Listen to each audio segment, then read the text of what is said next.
Oi, gente do nono ano, mais uma sexta-feira, dia bom, dia da aula de arte. A gente continua falando de teatro. Hoje a gente vai falar do teatro pós-dramático. E eu estou aqui no estúdio, que está maravilhoso, cheio de gente linda. Começando com a Helena, a dona do sorriso mais bonito aqui da IMAD. E temos também Gine. Temos o professor Luciano, que vai dar uma palhinha aqui, então a aula vai ser show. O nosso tema é teatro pós-dramático. E também vamos falar sobre o teatro no século XX como um todo. Bora começar? Então, relembrando a aula passada, que é importante a gente fazer essa revisãozinha rápida, porque esses elementos que a gente viu, os elementos básicos do teatro, eles vão ser muito importantes hoje no entendimento do teatro do século XX e do teatro pós-dramático, ok? Então, lembrem lá os 3 elementos básicos do teatro, que são o público, não é? Vamos ver aí? O texto, ator e atriz, né? São esses 3 elementos básicos que a gente vai explorar um pouco hoje no teatro do século XX. Que é o nosso tema. Vamos ver um pouquinho? Oh, Deus peludo! Meu cabelo ondulado era comprido como o da mulher. O teu corpo vestido de folhas. É só um pouquinho, minha gente. Infelizmente, né, nem sempre a gente encontra material que a gente possa utilizar e a gente só pode usar 15 segundos. Mas vocês podem pesquisar, né, e encontrar muito material nas plataformas de vídeo na internet, tá certo? Se vocês tiverem curiosidade e quiserem conhecer mais. Bora lá? Foi só para dar um gostinho para a gente entrar um pouco no clima do teatro. Então, nosso assunto, vamos começar contextualizando. E aí eu vou chamar o professor Luciano para vir para cá falar um pouquinho sobre esse século tão importante que foi o século XX. Tudo bom, pessoal? Então, a convite da professora Vilma, a gente veio aqui hoje para falar um pouquinho sobre o século XX, né? Vamos tentar contextualizar um pouco. Vocês estão vendo aí no slide que ela colocou, né, uma grande quantidade, né, de imagens, porque o século XX, né, é um século assim, bem complexo. Alguns historiadores, né, colocam o século XX como o breve século XX. Não é que ele teria uma duração menor do que os demais séculos, né, porque isso não se altera, a gente sabe, né, século, a contagem é de 100 anos. Mas é porque a gente teve tantos episódios que aconteceram nesse momento, né, que dão a impressão de que ele passou assim voando, né? É um século que vai se caracterizar pela questão dos avanços tecnológicos. A gente vai ter, por exemplo, aí, ó, a questão do telefone, a gente vai ter a questão mais na frente, já para o final do século XX, a gente tem a questão da informática e da internet, né? Então, é um século que foi caracterizado por grandes avanços tecnológicos, mas, ao mesmo tempo, esses avanços tecnológicos, eles contribuíram, né, e foram utilizados por vários países aí no intuito, né, de gerar aí conflitos, né? Então, ao mesmo tempo que a gente tem, por exemplo, o desenvolvimento do telefone, né, que encurtou, digamos assim, as distâncias, né? A pessoa que está aqui no Brasil pelo telefone, ela pode se comunicar com uma pessoa que está do outro lado do mundo. Mas, ao mesmo tempo, outros avanços, né, eles foram utilizados em conflitos, né, utilizados como armas de guerra, por exemplo. O avião, né, ele passou a ser utilizado, né, no século XX como arma de guerra. A gente vai ter também o desenvolvimento, né, de muitos armamentos, né, e o mesmo ser humano, né, que criou instrumentos assim que foram utilizados para melhorar as condições de vida das pessoas foi o mesmo que, por exemplo, criou as bombas atômicas que foram utilizadas durante a Segunda Guerra Mundial. É muita coisa, né, Então Lu? a gente teve aí Foi uma série de realmente. coisas, né? E essa questão, por exemplo, das bombas, né? As bombas atômicas que foram utilizadas em Hiroshima e Nagasaki, né? Então a gente teve aí 2 bombas, né, que destruíram aí 2 cidades japonesas, né? Assim, milhares de pessoas ali, elas morreram instantaneamente, né, com a explosão da bomba, e muitas outras morreram depois, no intervalo de alguns anos, né, em decorrência da radiação que foi deixada ali pela explosão das bombas. Mas a gente tem também, ao mesmo tempo, né, mais na frente, a gente tem um desenvolvimento, né, de novas técnicas de uso, por exemplo, no campo da arte, né?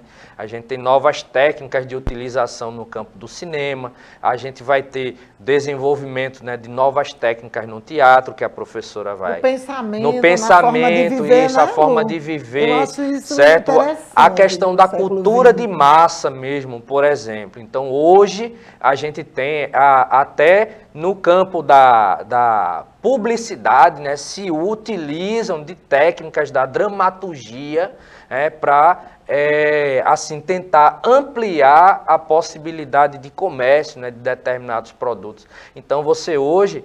Pega, por exemplo, você pega um tênis de uma determinada marca, né? E você faz toda uma propaganda ali, né? A respeito daquele tênis, né? Tentando estimular as pessoas a comprarem, né, aquele produto. Outra coisa a gente vai ver no campo, por exemplo, do cinema. A gente tem o desenvolvimento de alguns filmes, né? Que são colocados aí como blockbusters, né?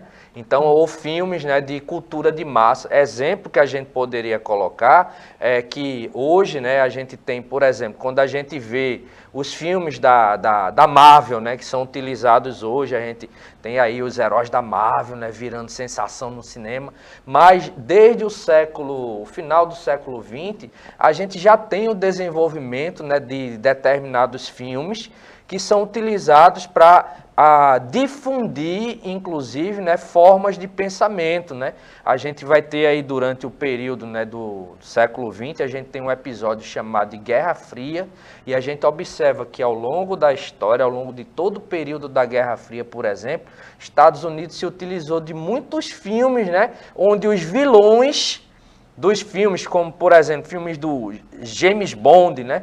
Os vilões do James Bond eram ou espiões russos, né? Ou o exército russo, né? O próprio filme do Rambo, por exemplo.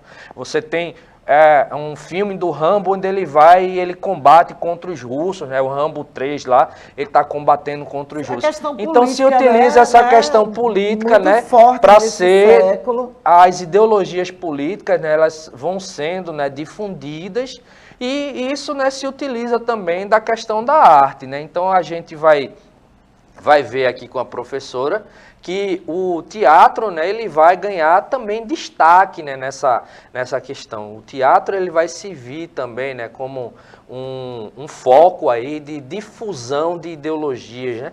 E o teatro, né, ele tem uma linguagem toda própria e diferente do cinema, porque o cinema você está lidando com a tela, né? Você tem ali o filme, o produto final, você está lidando com a tela.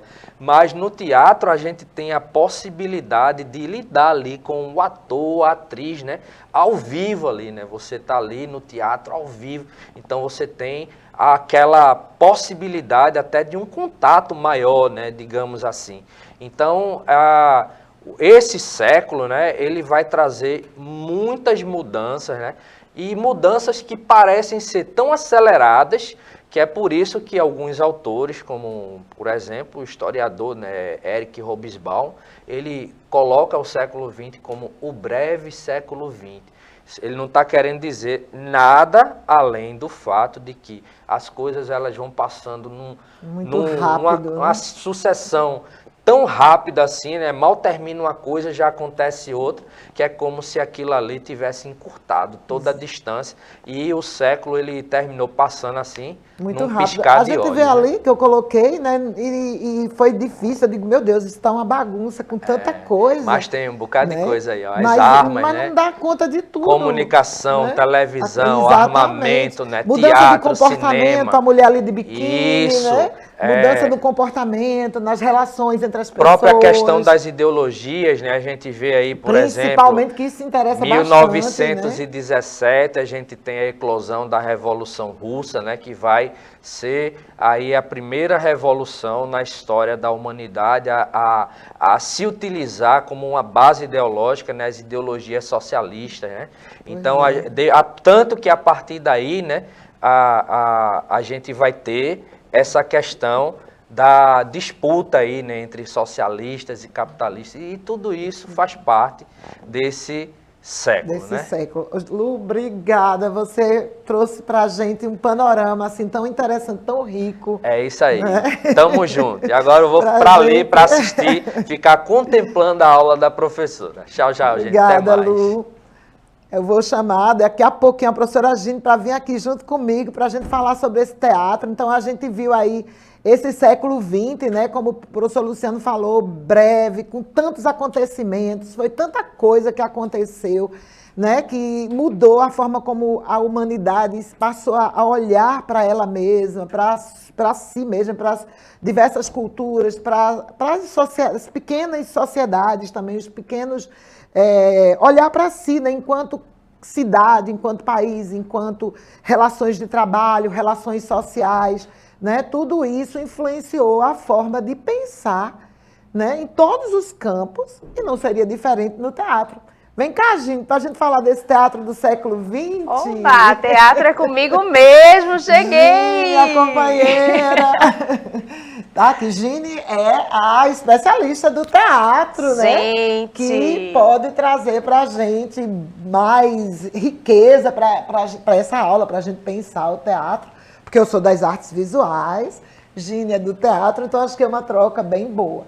Então, o teatro no século XX, ele sofreu várias mudanças, né? Sim, muitas, porque na verdade, assim como todas as outras linguagens, o teatro também acompanha todas essas revoluções, e principalmente a revolução no pensamento, né? Então, teorias e trabalhos em cima do ator, né? O ator, ele começou a ter mais importância, ser mais trabalhado, mais exigido, ou seja, o espetáculo é feito por você, é mais importante do que a luz, é mais importante do que o figurino, o ator estava em cena. Pois é, eu botei ali grandes mudanças na forma de atuação, Isso. né? Nos temas que passaram a ser abordados no teatro, né? Na muito estruturação importante isso. do próprio teatro, né, enquanto profissão, enquanto linguagem, enquanto ofício. Então, foi bem interessante. Eu fiz uma linhazinha de tempo, só que, assim, como a conversa com o Luciano passou um pouquinho, a gente vai passar isso bem rapidinho, né, só para a gente se situar dentro desse século XX. Então, o teatro começou lá, né, na pré-história, depois passou pela Grécia, na Antiguidade, que foi assim. A gente traz a Grécia porque ela influenciou o teatro do Ocidente até os dias de hoje. Isso. Havia teatro também nos outros povos, né, lá do Oriente, e todos os povos também, outros povos ocidentais também, né? Depois da Idade Média foi um teatro mais voltado para a religião, né? E vamos seguindo aí a nossa linha de tempo. Aí já no Renascimento, né, surgiu na Itália a comédia dell'arte, na Inglaterra, o teatro elizabetano, né, com Shakespeare. Aí foi mais na comédia dell'arte era mais a sátira, coisa mais para comédia. Já na Inglaterra era mais o drama, né? Para a gente ter um panorama rapidinho, tá, gente? No século XVII até o século XIX surgiu o Molière na França, que foi muito importante. E no século XIX o teatro romântico, com uma ênfase na França e na Alemanha, né, com Goethe, vocês estão vendo ali. Aí é importante lembrar a primeira mulher a atuar, porque as mulheres não atuavam no teatro, só os homens, até o século XVII. Então, Thérèse de Parc foi a primeira mulher a atuar no teatro, e daí foi, né, não parou mais. Não mais. Ainda bem, né? Os personagens femininos eram feitos por homens, agora não. As mulheres atuavam. A partir dessa pioneira aí, a Thérèse, vamos seguindo para a gente chegar nesse teatro do século XX. Isso. Então, o teatro romântico, o romantismo foi um período antes do século XX, né, final do século XIX, que foi muito importante, que marcou, né, o teatro, né, na França, na Alemanha. E ele teve mudanças, né, também, porque ele trazia discussões, já começou a introduzir discussões mais subjetivas e também de cunho político ao mesmo tempo, né? Comportamental em relação à sociedade, né? Mesmo que exigisse um melodrama, um drama, um romance mais meloso, mas ao mesmo tempo ali estava o quê? A questão das brigas sociais, sim, né? Do preconceito, o nacionalismo também. Então é rapidinho, gente, que a gente está passando, porque a gente quer focar no teatro do século XX, mas a gente chega lá, né? Tem que dar um passeio, aí, né? já no século XX, finalmente chegamos! No século XX tem várias coisas, né? Várias, né? Começa ali com o teatro realista. Sim. Observem que eu botei ali no slide, teatro realista, teatro naturalista e teatro impressionista. A gente vai chegar, né? A gente quer o pós-dramático, mas a gente precisa chegar lá para vocês entender. No realista, não era a realidade, era uma versão da realidade. Uma versão da realidade, né? Exagerada, né? Isso, Exagerada. mais exacerbada. Mas aí a gente entra aí a questão também da preparação do ator, não é? É a preparação da cena com quem? Com Konstantin Stanislavski. Né? Ele vai trazer o naturalismo, né? Ele está se preparando ali no realismo para entrar com o naturalismo. Que não é. Que é uma novela em cena. Que é a coisa mais natural, os sentimentos, sem exagero, né? Sem aquela maquiagem, por exemplo, muito exagerada, muito forçada. Isso. Que parecesse mais com o natural, com a realidade. Isso. Mas, ao mesmo tempo, havia também uma outra vertente, que era o teatro impressionista. Isso. Que já era uma outra coisa, nem natural, nem realista, né? Porque já era demais, assim, já era o excesso mesmo, né? Muito cenário, muito figurino, tecnologia. Muita tecnologia, né? Os cenários pictóricos eram mais... o destaque era maior do que para o ator. Então era para criar mesmo, né? Isso, uma clima, quase que... um clima. Era mais uma questão de criar, levar para o público a sensação, né, dele vivenciar. Bora passando, que eu quero chegar no pós-dramático. Eu vou até cortar aqui esses slides, senão a gente não chega. Ai, meu Deus, vamos embora. Ainda no século XX, agora chegou a questão que a gente tanto falou, né, naquele momento, que foi a questão social, questão política. Isso. Porque o século XX foi um século muito forte dessa questão. Foi o florescimento do socialismo, né, que surgiram as revoluções como a Revolução Russa, a Guerra Fria, né, as questões ideológicas, e isso foi para dentro do teatro. Totalmente. Né? Começou com o teatro épico de Brecht, que a gente viu, né, há 2 aulas atrás. Quem não assistiu, vá lá assistir a nossa aula, que está incrível. Que está incrível, do teatro épico de Brecht. Depois teve o Teatro do Absurdo. A gente não falou sobre ele, depois já modo de dizer, né, porque eram coisas que aconteciam ao mesmo tempo. Né? O Teatro do Absurdo a gente não tratou desse, nem vai tratar hoje, porque é um tema muito rico e não dá para a gente falar rapidinho, só para vocês saberem. E o teatro pós-dramático, que é o que a gente vai tratar, que daqui a pouco Gine vai falar sobre ele, que eu vou jogar essa batata quente na mão dela, porque é a área que ela conhece mais, né? Mas antes da gente falar do pós-dramático, vamos falar do que você tá doida para falar de Stanislavski, de Grotowski. Eu sei que você tá louca, mas calma. Porque esses aí, eles focaram no ator, no ator. A atuação era o principal. Mais do que luz, mais do que maquiagem, mais do que... Era o ator, o sentimento. Aí a gente tá vendo os 3, né? Eu coloquei nesse slide aí as 3 principais autores do século XX. Assim, Stanislavski, ele não era do século XX, ele era do século XIX. Mas ele influenciou totalmente o teatro do século XX. Por isso que eu trouxe ele. E temos o Grotowski, que aí sim é do século XX, total século XX, e o Brecht, né? Que também, que a gente já viu, como eu já falei na aula do dia 27 de maio, vocês podem pesquisar.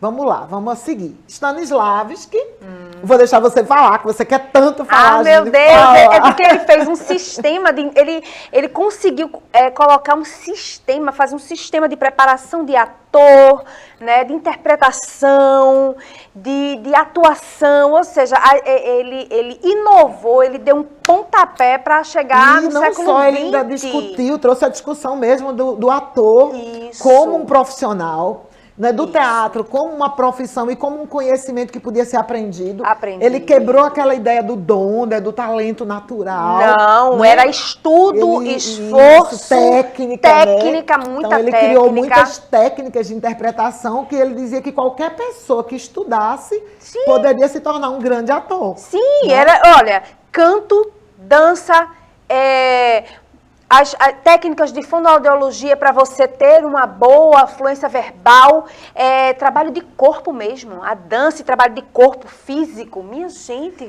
foi uma... Foi incrível. Vocês podem pesquisar mais, tá, gente? Porque é uma aula de 30 minutos, não dá pra gente trazer tudo. Então, a gente traz uma provocação para vocês. E se vocês se interessarem, podem aprender mais. Aí vamos para Grotowski, né, com o teatro pobre. Isso, um teatro bem né? experimental, né? O teatro experimental, ele foi o criador do teatro experimental. Fala aí, Gine, vou deixar você falar. O Grotowski, o que era o teatro pobre, né? Porque todos os elementos do teatro, eles tinham aquela riqueza, a luz e tal. E ele trouxe o ator. A riqueza do teatro experimental era a relação do ator com o público. Eu ia entrar em cena e toda a minha atuação era pra você e você ia reagir, nós íamos reagir juntos. Era um jogo, era uma troca. Mas ele explorava muito o texto também, Muito né, texto, Gine? As muito. emoções do texto, a essência, a E ele estrutura, tirava através da dor do corpo, né? As dores do corpo, ele colocava os atores em posições assim que doíam muito para poder chegar numa determinada emoção e essa emoção, pá!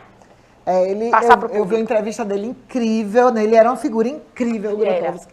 Que ele dizia assim, se dá para fazer, para emocionar sem a luz, que seja, sem o figurino, era isso mesmo. sem o cenário, né? Vamos deixar só o básico, a essência do teatro. Então era o teatro na essência, né?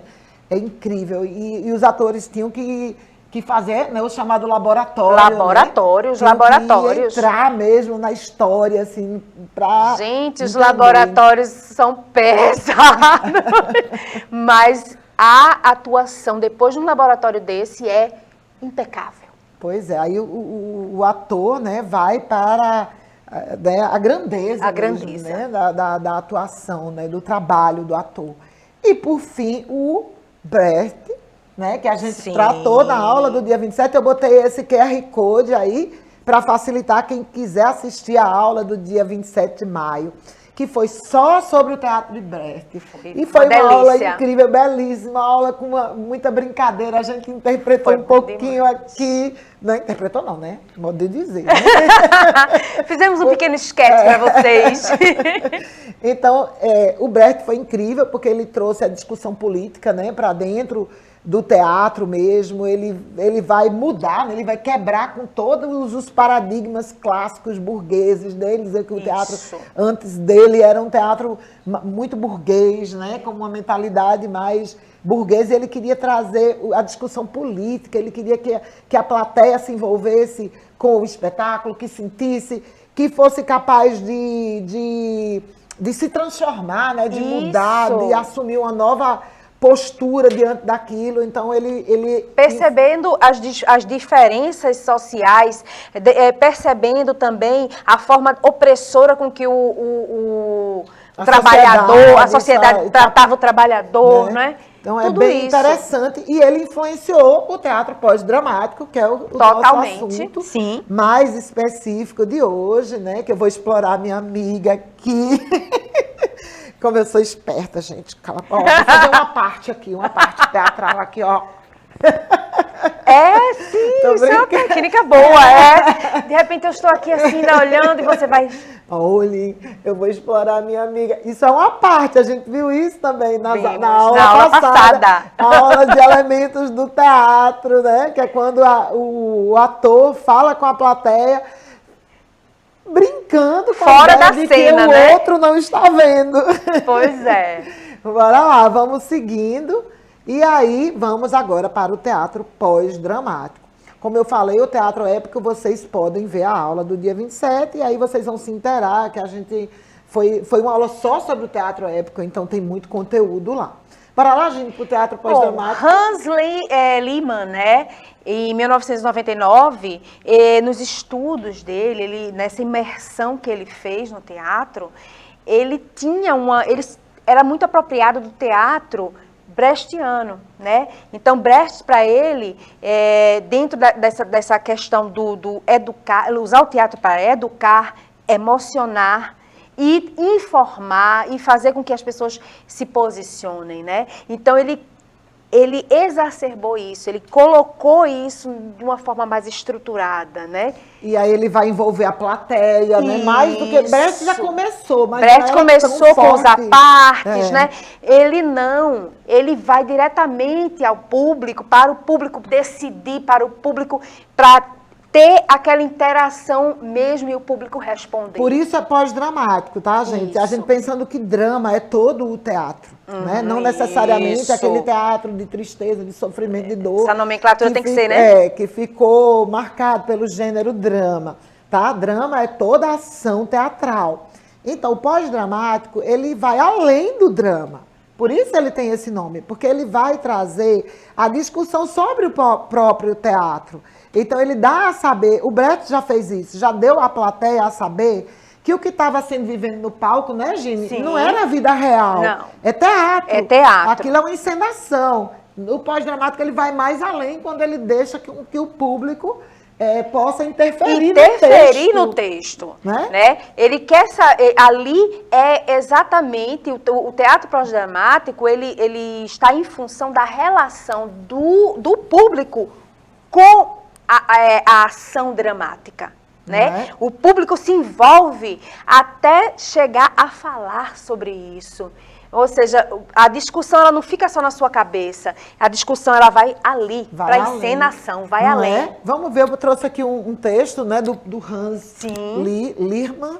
É possível entender o teatro pós-dramático como uma tentativa de conceitualizar a arte no sentido de propor não uma representação, mas uma experiência do real, tempo, espaço, corpo, que visa ser imediata, né? No teatro conceitual. Então, ele trazia, eu achei isso tão interessante do teatro pós-dramático, Gine, a ideia de que a vida por si só ela é um espetáculo. Isso. Né? E que a gente precisa entender a vida também, porque há uma espetacularização da vida.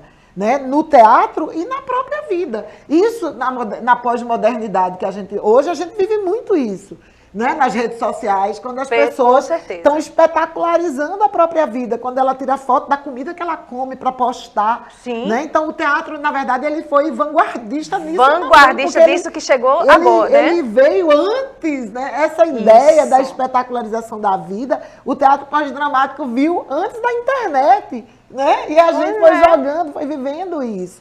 Então ele diz, teatro é teatro, vida real é vida real. Mas há momentos em que essas duas coisas se encontram. Essas duas realidades precisam se encontrar para que você possa ter um posicionamento. E precisa ser sentida e refletida. Sentida e refletida. E refletida. Então, quando o público se envolve no espetáculo pós-dramático, ele sabe que aquilo é teatro e que ele não é um ator. Né? E que ele vai poder se manifestar naquele momento que a trama chegar na sua fase mais de ebulição, a discussão, isso. Né? Exatamente. Então, ele pode participar, ele pode intervir, ele pode direcionar o espetáculo. O final, mas ele tem consciência de que aquilo, que ele não é um ator, que ele está fazendo parte daquele espetáculo, né? Mas que há o limite entre a vida real e o espetáculo. E o espetáculo, né? Isso é incrível, né? Isso é incrível. E sempre trazendo a discussão, né, política, de reflexão, né, sobre qual é o seu papel no mundo. Né? Não é sempre assim, só participar por participar, não. Não. Tem esse elemento político aí que é muito importante. Vamos finalizar aí, Gine. Vou deixar você finalizar esse teatro aí pra gente. Pois é, Tá né? chegando Porque ao fim. esse tipo de teatro que é extremamente performático, né? Que exige uma performance, exige que você coloque na ação dramática algum elemento que coloque aquela discussão. Ele também foi o quê? O cerne para o teatro do oprimido, Sim, né? Para as questões do teatro de rua. exatamente. Né? Então, hoje a gente tem um hibridismo, né? uma mistura, mas com o nascedouro dentro do teatro pós-dramático. E a Pois gente é. pode também colocar como teatro pós-dramático. Que foi muito importante, que influenciou tudo que vem depois, né? Isso. Que esse teatro que a gente vive hoje, esse teatro contemporâneo, né? Tão Contemporâneo. livre, tão aberto. Ai, gente, Exatamente. infelizmente o tempo está acabando. A gente ficaria aqui Ai. falando de teatro pós-dramático. O tempo inteiro. O tempo inteiro, mas vocês podem pesquisar mais e encontrar material na internet, coisa que a gente nem sempre pode trazer para a aula, tá bom? Isso. Então a gente continua na próxima aula, não esse assunto, mas a gente vai continuar pensando sobre isso. Sempre que for Vamos, né? possível, a gente vai trazer essa E discussão. bota seu comentário lá na aulinha, na aula, quando ela estiver no YouTube, comenta, coloca as coisas e a gente vai, junto com vocês, crescendo sobre esse assunto e sobre outros que vocês quiserem. Um beijo. Tchau, até a próxima. Até a próxima.